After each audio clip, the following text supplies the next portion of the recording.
You think saving one life will wash away your sins? Donovan's voice echoed through the burning warehouse as Ilara gasped for air ropes biting into her wrists. The smoke clawed at her throat while flames painted her face in trembling gold. Somewhere outside, Adrian was coming. She could hear the gunfire, the chaos, the sound of everything collapsing. But the worst part wasn't the fire. It was knowing he might die trying to reach her. Before we dive in, let me know. What time are you listening to this? And where are you? Drop a comment below. We'd love to hear from you.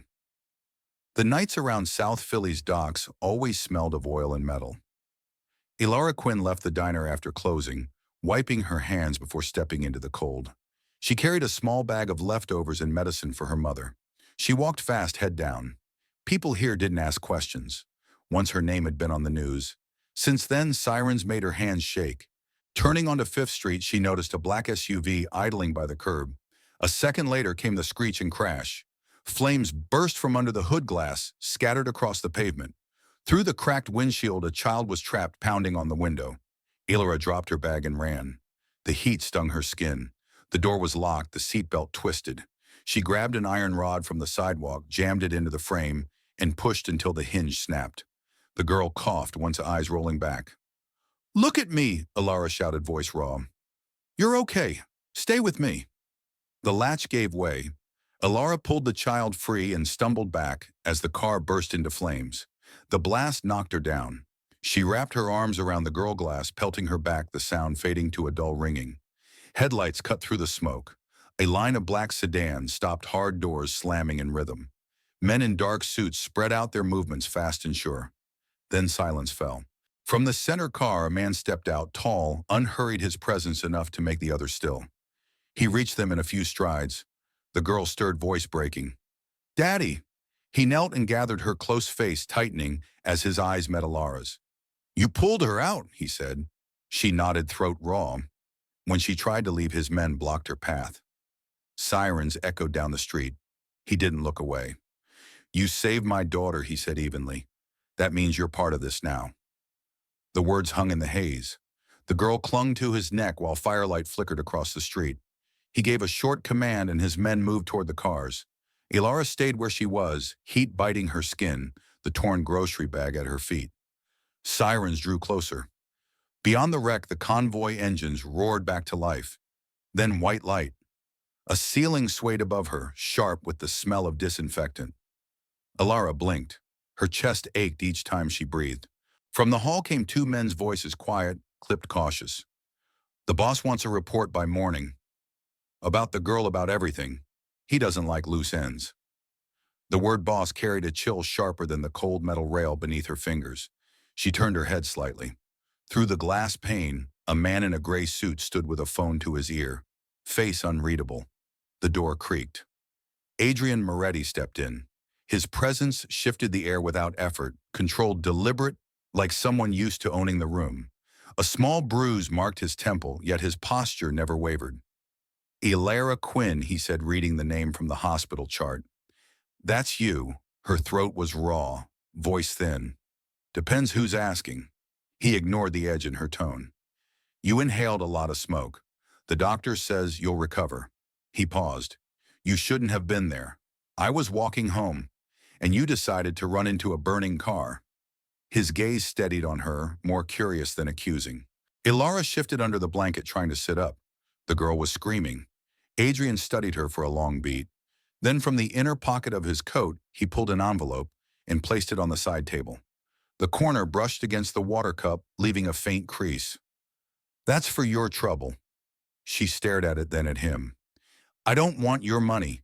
It's not charity. It's gratitude. I didn't save her for payment." Something flickered in his expression, surprise, maybe admiration, but it passed quickly. He nodded once, almost to himself. "Keep it anyway. You might change your mind." When he turned to leave, she caught the faintest scent of smoke still clinging to his coat. At the doorway, he stopped. "My men will make sure you get home safely." "That's not necessary." "It is." His eyes met hers, steady and final. "You were seen." He walked out, the two guards following. The moment the door shut, Ilara exhaled shakily, wishing she'd asked what seen meant. By afternoon, the nurse handed Alara her papers, and she limped out through the lobby. A black sedan waited near the entrance. The same two men lingered, one hiding behind a newspaper. When she turned away, the engine started. By the time she reached Fifth Street, dusk had settled. She climbed the worn stairs to the small apartment she shared with her mother. Her mother opened the door, pale and thin. "You're late, sweetheart. I saw the news was that the fire—" "I'm fine, just tired," the TV murmured from the corner. Sources confirmed the victim was the daughter of businessman Adrian Moretti. Alara switched it off. "Let's eat." Her mother hesitated. "You look shaken." "It's nothing," Alara said, unpacking the bag with unsteady hands. Cans rolled across the counter. When her mother went to bed, Alara sat by the window with the lights off. The street glowed faintly under passing cars. She pulled the blanket closer, listening to the hum beyond the glass. At the corner, a dark car idled, headlights low. She told herself it was nothing. Then came a faint click from the alley, like a camera shutter. She looked again, no one. Rain began to fall, tapping the railing in a steady rhythm. A knock broke the quiet, hard, deliberate. She froze, glanced toward her mother's door, then crossed the room. The knock came again, lower, certain. She opened the door a little. Adrian Moretti stood there, rain-soaking his coat, eyes steady, as if measuring her silence. "You shouldn't be here," she whispered. He ignored the comment. "Donovan Hale has people watching this building. They've been parked 2 blocks over since afternoon." She hesitated, tightening her grip on the door. "How do you even know that name? Because he's not just anyone. He runs half the things that don't make it into the papers." He lowered his voice. "And he thinks you're a weakness he can use against me." Alara frowned. "You're making this about yourself. I'm nobody." "Not to him." Adrian reached into his coat pocket and pulled out a folded paper. "This man lived here once, an accountant who saw too much of Donovan's business. His body was found in a river last spring." He placed the paper on her counter. "Donovan doesn't leave witnesses." "I'm not part of this," she said, her voice shaking despite her effort to stay steady. "Whatever you're involved in, I'm out." "You were never in," he said quietly. "That's the problem." Rain filled the gap between them. Then Adrian straightened. "Lock the door behind me." He was gone before she could ask why. His footsteps faded down the stairs. Through the window, she saw his car pull away, and a still shadow on the opposite rooftop. She shut the curtain and turned every lock. After midnight, glass shattered. Wind tore through the kitchen. Her mother screamed. Alara ran, but stopped when she saw the words streaked across the brick wall. "Don't play hero." The letters bled into the rain. She pulled her mother from the window, whispering, "It's okay." Her voice shook. They sat on the floor until dawn dulled the sky. When police came, they asked the usual questions, took pictures, and left. No promises. The silence afterward felt heavier than before. Alara swept the glass while her mother made coffee with trembling hands. Every sound, kettle, fridge, footsteps seemed too loud. The words on the wall kept replaying in her head. A car idled again. She moved to the window. Adrian stood on the sidewalk, collar up against the drizzle, alone. "You have a choice," he said when she opened the door. "Come somewhere safe or wait for them to try again." "My mother's sick," she answered. "I can't just leave." He studied her quietly. 3 days, she said. "I'll decide then." He slipped a card into her hand and left. She locked the door, leaned against it, listening to the drip from the broken window, slow, steady, like a warning that wouldn't fade. Her mother's cry broke the quiet. A cup hit the floor. Alara rushed in and caught her before she fell, the kettle shrieking behind them. She grabbed her phone, called for help, words tumbling as she gave their address. Her mother's shallow breathing filled the pause between questions. By the time the paramedics arrived, the room smelled of tea and medicine. They lifted her mother gently. "Possible cardiac arrest," one said. "We'll stabilize on the way." Alara followed the ambulance through narrow streets to St. Luke's. Under the harsh light of the reception desk, the deposit made her stomach twist. She opened her purse, loose bills, coins. Not enough. "I just need a few hours," she murmured, but the woman only pointed to the form. Her phone buzzed. "Stay where you are." Before she could respond, Adrian appeared, coat damp, expression steady. "I heard what happened. I didn't call you." "You didn't have to." He handed his card to the clerk. Paperwork vanished and nurses rushed her mother into intensive care. Alara followed until the doors closed, then turned to him. "You shouldn't have done that. It was the fastest way to keep her alive. I'll pay you back." You won't. I don't owe you anything. There are debts that don't fit in ledgers. The words lingered. She sat beside him on the bench, hands clasped. She's all I have, she whispered. I lost mine in a fire, he said. A car explosion. I got there too late. Ilara didn't answer. She stared at the floor, breath steadying with the hum of machines. You remind me of her, he said quietly. Not in looks, just the way you don't back down. Maybe it's not courage, she murmured. Maybe it's just not knowing what else to do. That's courage enough. A nurse approached with a clipboard. Adrian signed without looking. She's stable, the nurse said. Ilar exhaled slowly. Adrian sat again, their shoulders almost touching. They stayed like that, silence breathing between them. Later, wind slipped through the hallway of her building. She paused at the door key hovering in the lock. The quiet felt wrong, thick waiting. The frame gave under her hand. The lock was broken. Inside drawers hung open, blankets tossed aside, glass from picture frames crunching under her shoes. Water dripped from the sink, sharp and steady in the stillness. On the table lay a manila envelope. She opened it. Photographs spilled out, her leaving the diner, at the hospital, her mother by the elevator. Each marked with dates and times in red ink. A whisper rose from the corner by the window. People like you don't last long in our world. Ilara froze. A man stepped out of the shadow, the hood of his jacket hiding half his face. A thin scar pulled at his mouth, shaping a crooked smile. He spun a knife in his hand, as if testing its balance. What do you want? He chuckled. You already gave it to us the moment you opened that car door. The knife flashed. Ilara stumbled back, knocking over a chair. Before she could shout, the door crashed open. Two men in suits burst in, followed by Adrian. Shouts splintering wood, the knife skidding across the floor.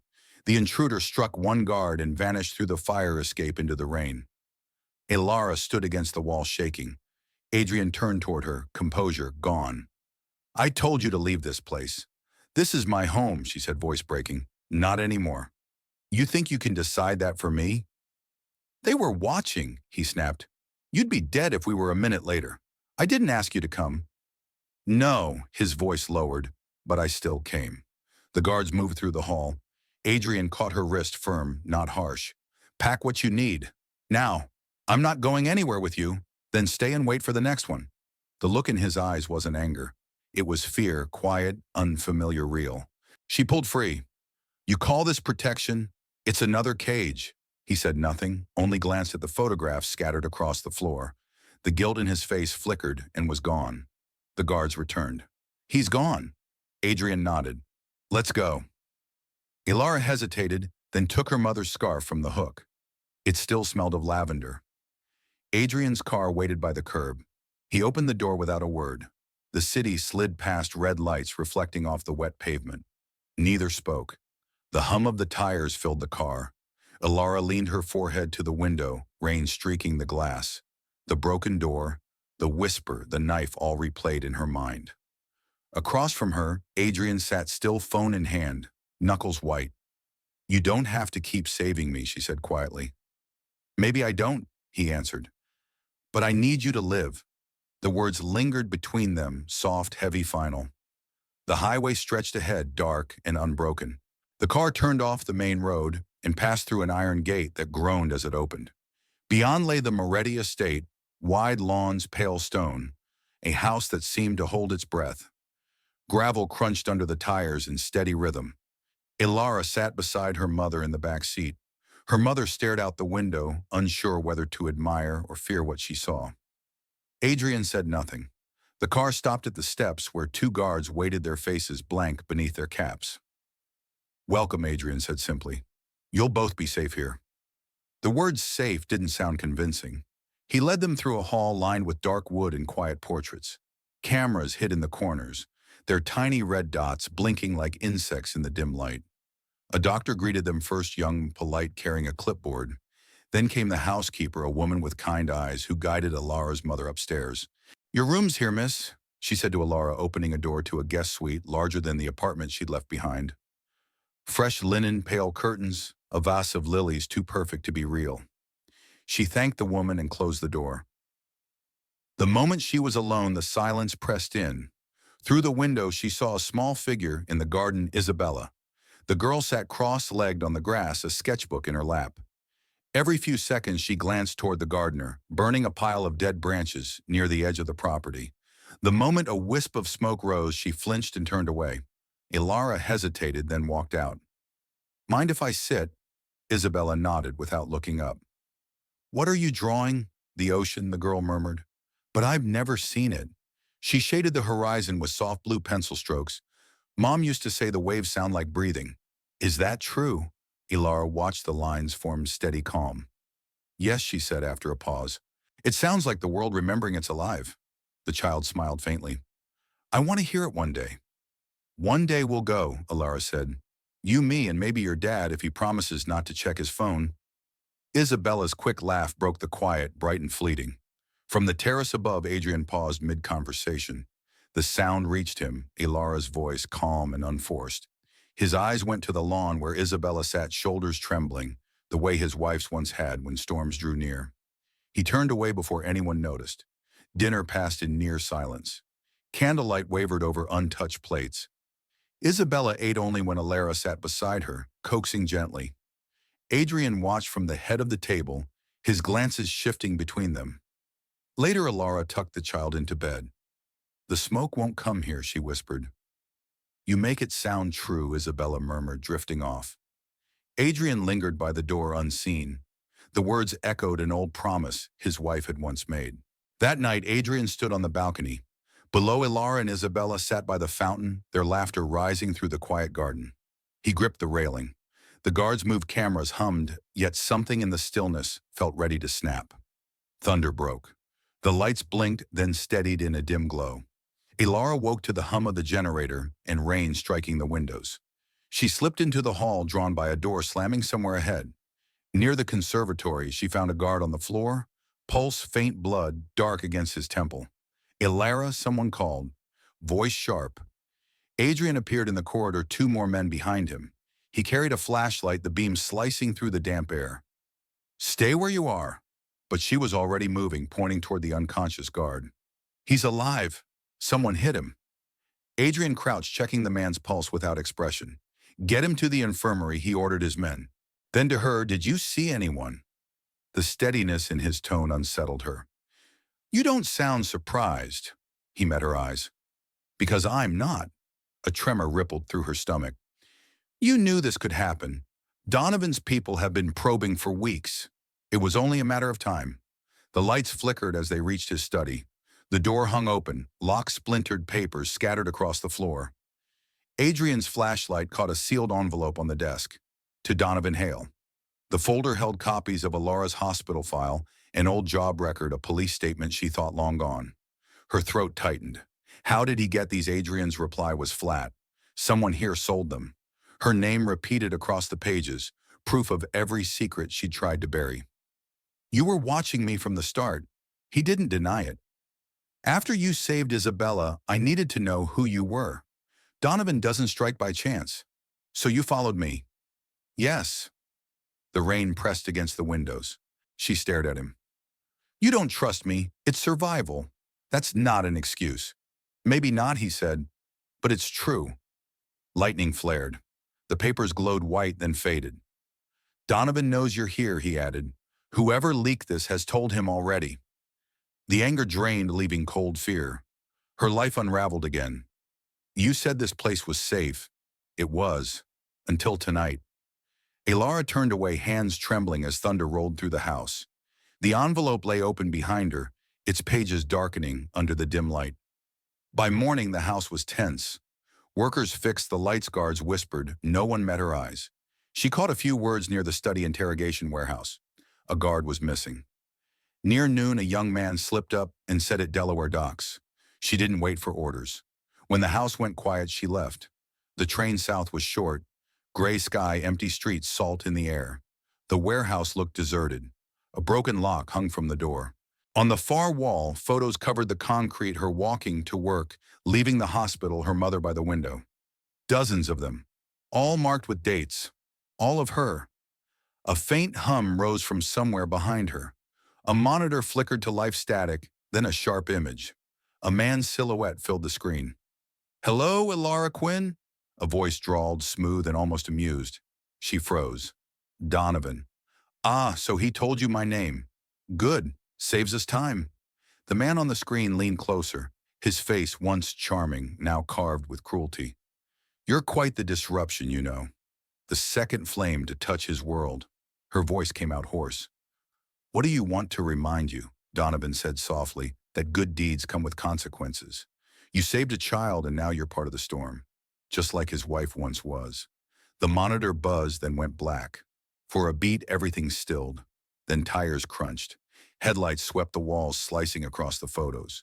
A black car stopped in the yard. Adrian stepped out, coat whipping in the wind. Get in, he said, quiet but firm. Ilara hesitated. You followed me. I had to. You know what this place is.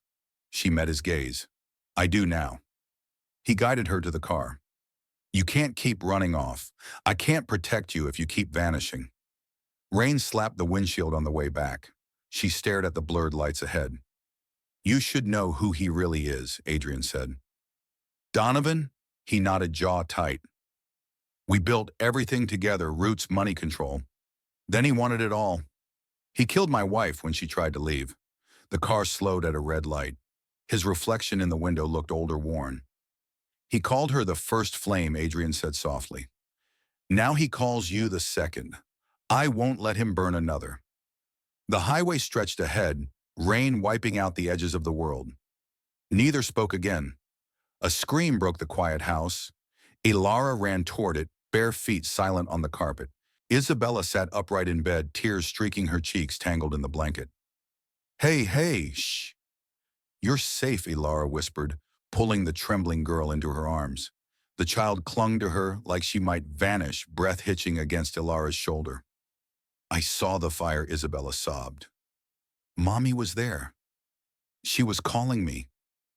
Ilara closed her eyes, holding her tighter. It was just a dream, sweetheart. You're here and nothing can hurt you. A quiet knock sounded from the doorway. Adrian stood there, his silhouette framed by the faint light of the hall. He didn't step closer, only said softly, She has them almost every night. I know, Ilara murmured, still rocking Isabella gently. She won't sleep unless someone stays. His voice lowered. Then I'll call another nurse. No. Ilara looked up, her tone steady. If I leave, she won't rest. And I think you already know that. The quiet stretched between them, broken only by Isabella's uneven breaths. If you stay, you'll be in danger, Adrian said. Ilara brushed a curl from the girl's cheek. I've never been safe. At least here I know what I'm afraid of. He lingered at the door, then left.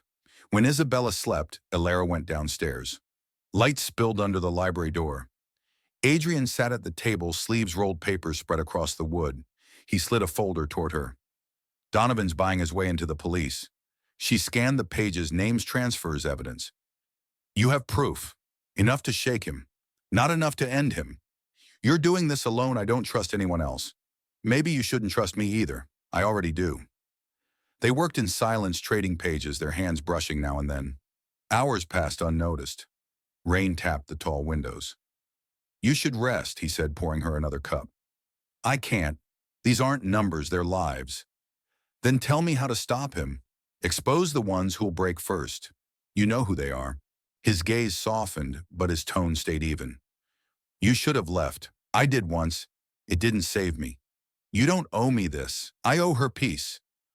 The room fell quiet again. Dawn crept through the blinds, lighting the chaos of papers. Adrian rubbed his eyes, and when he looked up, she was watching him. Their names hung between them, unspoken, until he breathed hers low and unguarded. Ilara. She didn't flinch. The morning light caught in her hair, steady as her resolve. Upstairs, a child stirred, calling softly for her. The chandelier glittered like frost over 100 champagne glasses. The Grand Verona buzzed with money and control. Ilara stood by the bar, clutching her untouched drink fingers, brushing the hem of a gown that wasn't hers, too fine, too bold.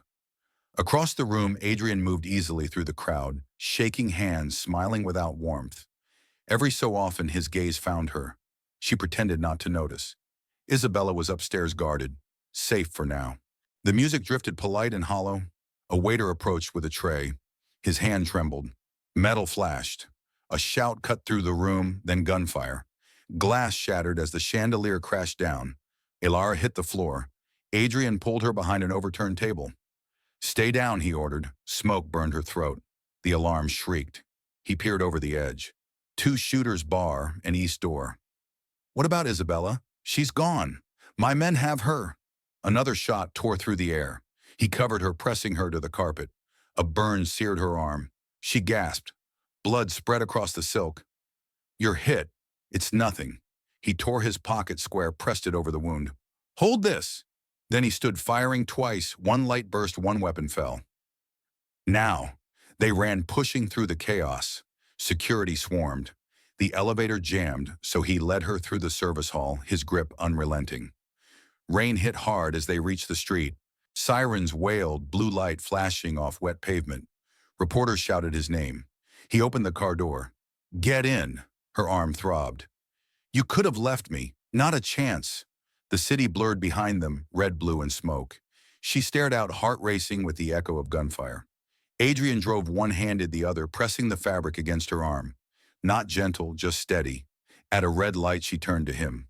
Why risk everything? He kept his eyes forward. "Because I've already lost enough." The car moved again. The city burned in reflection, the highway stretched ahead, and only their breathing filled the dark. The news stations were still looping footage from the Grand Verona chaos, broken glass, the flash of his name under the word suspect. He stood by the window of his office, watching the rain streak down the glass, and said to no one in particular, "No one leaves the grounds without my clearance." Vince nodded from the doorway, the same steady, quiet nod that had earned him Adrian's trust for years. Understood. But as he turned away, his phone buzzed once in his pocket. A message glowed briefly on the screen. Now. "She's leaving." Downstairs, Ilara fastened Isabella's coat, tugging the zipper up against the morning chill. "You'll like this place," she said gently. "Lots of sunlight, and no one will ask questions." Isabella smiled faintly, clutching her sketchbook. "Will you come later?" "Always." They climbed into the car, waiting near the gate. Ilara didn't notice the second vehicle parked 2 blocks away, or the figure watching through tinted glass. Traffic was light, the air thick with drizzle. The driver took a wrong turn, or said it was. She looked up from comforting Isabella. "This isn't the way." The man's shoulders tensed. "Short detour," he muttered. When she reached for her phone, something cold pressed against her side. "Don't," he said. The child's voice broke from the back seat, small and frightened. "Ilara, hold on to me," she whispered, forcing calm. "Everything's fine." It wasn't. The car swerved into an alley, stop doors thrown open by hands she didn't recognize. A cloth covered her mouth before she could scream. The world tilted, metal rain silence. When she woke, her wrists burned against rope. Donovan Hale waited in the dim light, suit-pressed smile, too smooth for a place like this. "I was wondering when we'd meet properly," he said. "Adrian's favorite ghost." Ilara's throat tightened. "If you want him, I'm not your leverage." "You're exactly that," he said, stepping closer. "You're the weakness he swore he'd never have again." She met his eyes. "Then you've already lost. If you need someone innocent to win, you're already smaller than him." For a beat, his gaze softened, then turned cruel. "You think strength saves people? Ask his wife." He crossed to a corner, flicked a switch. A small speaker crackled to life. "Let's call him, shall we?" His voice changed, mocking calm. "Adrian Moretti, your guest is waiting." Across the static came Adrian's tone, tight, controlled. "What do you want, Donovan, the Empire?" Donovan said. "Every contract, every man still pretending they're yours. Walk away or she dies." Silence stretched. Rain hammered the roof. Then Adrian spoke again, lower, rougher. "She's not part of this." Donovan laughed. "That's where you're wrong. She's the reason you bleed slower now." The line went dead. The quiet that followed felt like pressure on her ribs. Donovan leaned in, voice soft. "You're calm for someone whose story just ended." "Maybe it didn't," she said. "Maybe it just began somewhere else." He smiled, amused. "Poetic." "He'll like that." The smell of gasoline thickened. Her pulse stumbled. An engine grew louder, closing in. "He's coming," Donovan murmured. Ilara turned toward the speaker, voice trembling but clear. Adrian, don't come. Only static answered. She drew a breath and whispered, I love you. Smoke thickened as the door creaked open. Heat licked the dark. Adrian crouched behind a rusted truck, rain soaking through his coat. The warehouse glowed faintly, fire breathing through its seams. His men waited, weapons steady. Through the shattered window he saw her, Alara, bound near the spreading flames. No one fires unless I do. They advanced. Gunfire cracked, brief and sharp. Glass broke under his boots as he led them in. Inside was chaos. Donovan's men shouted through smoke and fire. Adrian fired twice, one hit, one warning, and kept moving. Alara worked at her ropes, scraping against a jagged shard. Her wrist bled, breath harsh. When the last knot gave, she moved fast, looping the chain around a guard's neck. He fell without a sound. She grabbed his gun and turned, facing Adrian through the haze. Easy, he said, stepping into view. You shouldn't be here. You said that before. More shots tore through the air.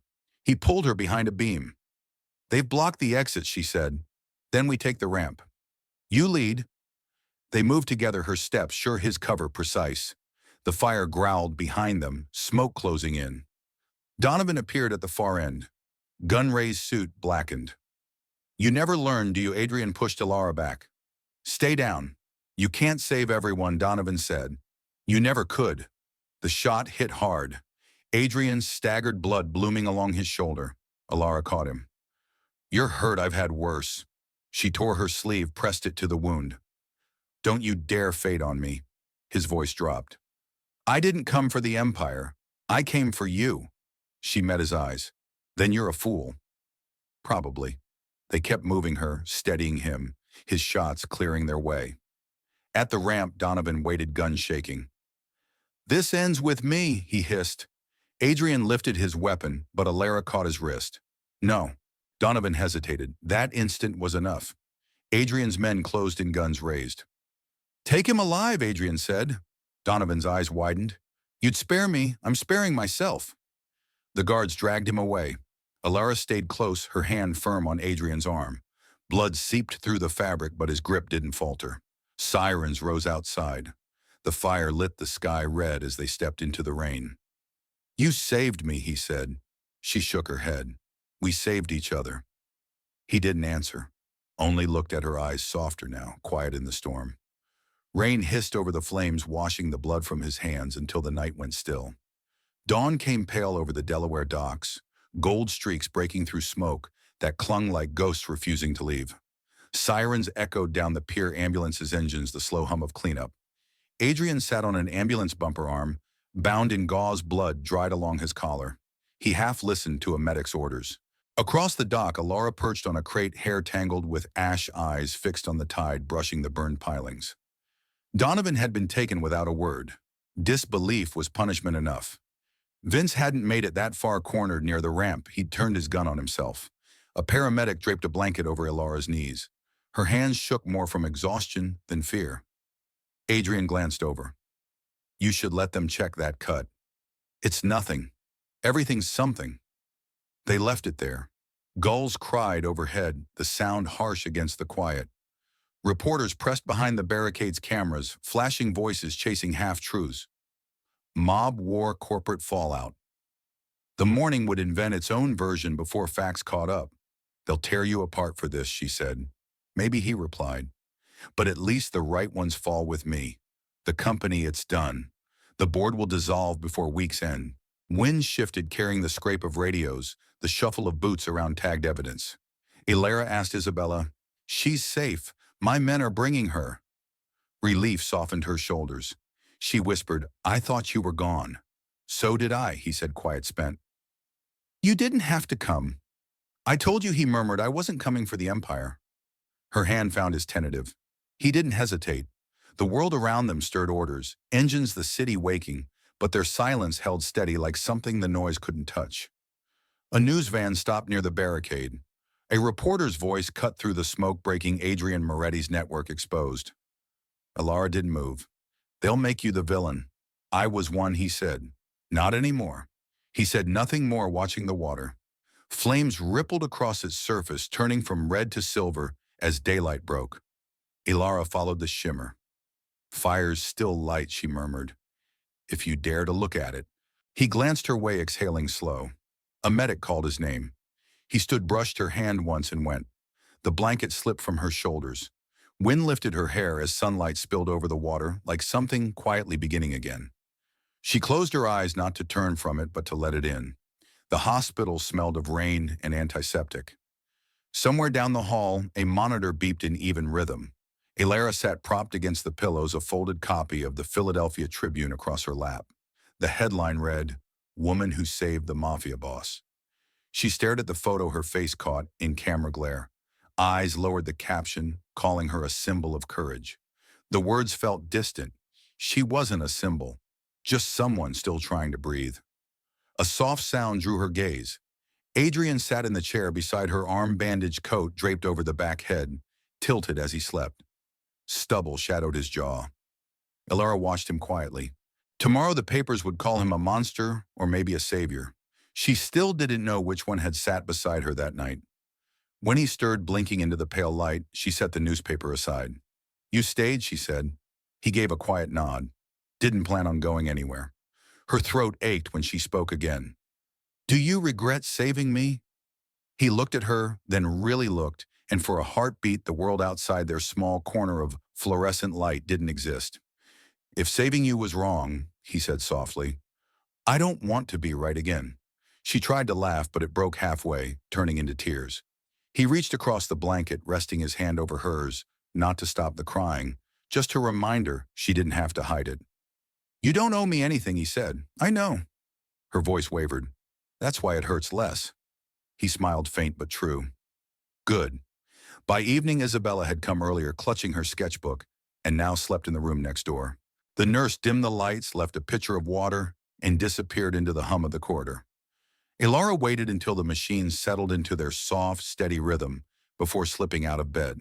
Her bare feet touched the cool tile as she made her way to the hallway. The city stretched below, rows of lights scattered across the wet pavement like fallen stars. She stood at the window, one hand pressed against the glass, her reflection mingling with the skyline. Footsteps stopped behind her. She didn't turn. "I can't tell if I'm scared of you," she murmured, "or of what happens if I stay." Adrian's voice came low, roughened by exhaustion. "You don't have to stay because of gratitude." She shook her head. "It's not that. I'm afraid that if I stay, I'll disappear into your world like everyone else who's ever tried to reach you." He was close enough now that she could hear his breath steady. "No," he said quietly. "You're the reason I can still see the light in it." Her eyes lifted to the glass. His reflection stood behind hers, two silhouettes in the same frame, one scarred by fire, one softened by it. Neither moved for a while. The city's noise filtered faintly through the window, distant sirens, a bus rolling over wet asphalt. Then slowly Adrian reached out his hand, hovering before resting on her shoulder. She didn't pull away. The warmth of his palm spread upward, settling the tremor in her chest. He turned her gently toward him. The motion was so careful it felt like a question. Her breath caught, but she didn't speak. When he leaned in, the kiss was light, almost weightless, nothing that demanded only something that existed. The kind of touch meant not to possess, but to prove they had both survived. For a moment, the hospital, the headlines, the blood, all of it vanished. When they parted, Elara let out a slow breath she hadn't realized she was holding. "You shouldn't make promises," she whispered. He brushed his thumb along her cheek, tracing where a tear had dried. "That wasn't a promise," he said. "That was truth." City lights flickered across the window, tracing their joined hands. Down the hall, the monitors hummed in time with the rain starting up again, steady, patient, alive. Elara closed her eyes. His hand stayed warm over hers. No words left to define or defend, only the quiet light between them, soft, forgiving, real. 3 weeks later, the city began to breathe again. Papers still screamed about the Delaware scandal, as names fell one after another, politicians, officers, businessmen. Donovan's empire was crumbling under its own lies.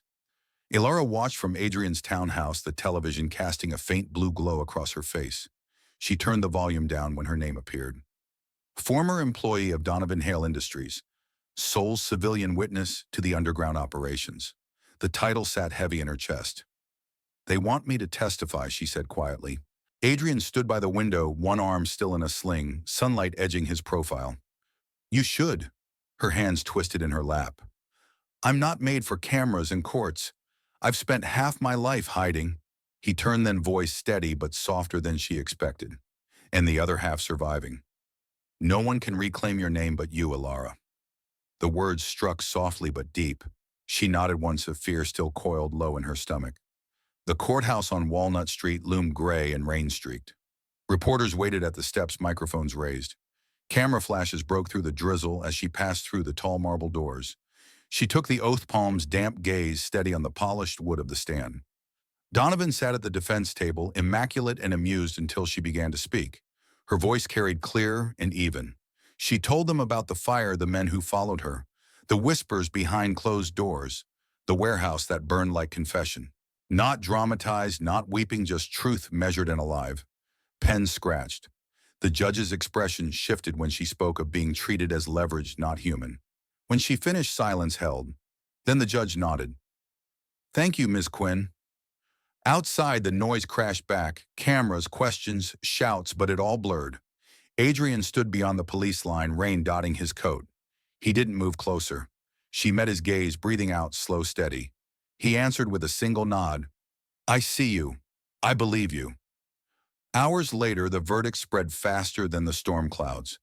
Donovan Hale sentenced to life imprisonment. Network dismantled. The city exhaled with her. Sun broke through the clouds as she stepped onto the courthouse steps. Light struck the wet stone bright after weeks of gray. She lifted a hand to her eyes and saw Adrian waiting by the corner. Reporters shouted her name, but she didn't turn. When she reached him, he said quietly, "We survived." She shook her head. "No, we start over." Noise from the press rose again. Adrian touched her back, guiding her toward a side exit, a narrow, unmarked door the crowd ignored. They slipped through unnoticed. The hallway smelled faintly of old paint and rain. Their steps echoed softly along the tile, unhurried. At the end, a side door opened to the street. The city stretched beyond, new, uncertain, alive. Alara reached for his hand without thinking. He didn't grip tighter. Their fingers simply rested together, acknowledgement enough. Behind them, courthouse bells marked the hour. She glanced once more at the light spilling across the wet pavement, steady now, no longer harsh. Without a word, they stepped into it, side by side, and didn't look back. A full year had passed since the fire. The world had gone quieter in its own way. Less shouting, fewer headlines, the kind of silence that came after people stopped looking for ghosts. In the small Vermont town where the road curved around a still lake and birch trees grew like sentinels, a new sign hung over a wooden doorway, "Second Light." The coffee shop was small, 3 tables by the window, 2 more out on the porch. Alara wiped down the counter as the first customers trickled in, locals who never asked about her past.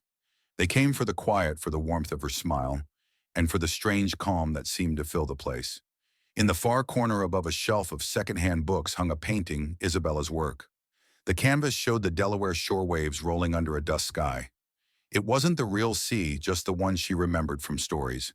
The edges shimmered faintly, like the moment between smoke and sunrise. Adrian had helped hang it himself, saying nothing about how long it had taken her to finish. Now he came by most days fixing things that didn't need fixing. The locals thought he was an investor, a quiet man who liked his coffee black and his solitude unbroken. Alara stepped through the doorway holding 2 mugs. She set one down beside him. "You once swore you'd never do manual work," she said. Adrian glanced up, a faint smile ghosting across his lips. "I used to say a lot of foolish things." She laughed quietly. "You still do." They sat for a while, no rush in their movements, the wind stirring the lake into faint ripples. The bell above the door jingled as another customer left, leaving behind the faint trace of laughter. Down the path, Isabella appeared, a sketch pad clutched to her chest, curls bouncing with every step. "Demamana, look what I made." The words tumbled out so naturally that none of them noticed at first. Then silence fell soft, suspended. Alara froze, the world narrowing to the tiny voice that had said, "Mom." Adrian's eyes met hers. Neither corrected the child. Neither could. Isabella held up her drawing, 3 figures sitting on a porch, hands touching the lake behind them, glittering under the sun. "It's us," she said proudly. Alara took the paper gently, her throat too tight to speak. Adrian reached over and brushed a thumb over a corner where the pencil had smudged. "It's perfect," he murmured. The girl grinned, satisfied, and darted off toward the garden, chasing the wind. Ilara leaned against the railing, watching her go. "She's happy," she said softly. "She's free," Adrian replied. Their hands found each other on the table, no grand gesture, just the small certainty of touch. A pair of ducks crossed the water near the reeds. Somewhere wind chimes rattled. The peace felt fragile and real all at once. Ilara turned toward him. "Do you ever miss it, the city?" He shook his head. "No. Power doesn't keep you alive. It just stops you from noticing you're already breathing." She smiled faintly. "That sounds like something you'd put on a bad coffee mug." "Maybe I will," he said, eyes softening. "Sell it right here." "Limited edition." Her laugh slipped out, light unguarded, and he looked at her the way he used to look at fire, with awe and a little disbelief. The sun dipped lower, brushing amber across the porch. Isabella ran back, plopped herself between them, her hands sticky with watercolor paint. "Can we eat dinner out here?" Adrian nodded. "As long as the mosquitoes agree." "A phoenix doesn't rise despite the ashes," he said. "It rises because of them." Ilara closed her eyes, smiling. "Then I suppose we're all a little on fire." He turned his head, slightly pressing a kiss to her hair, the kind that needed no answer. The sun slipped behind the hills, leaving only the glow on the water, and the three of them, man, woman, child, sat together on the porch of Second Light, where the world finally stopped burning and began to breathe again. Sometimes redemption doesn't come as forgiveness from others, it comes as the quiet decision to begin again. Ilara's act of courage started as impulse, but it led her through pain, loss, and finally peace. We all carry ashes from our past. What matters is what we choose to grow from them. So if life ever burns you down, remember you don't rise despite the fire, you rise because of it.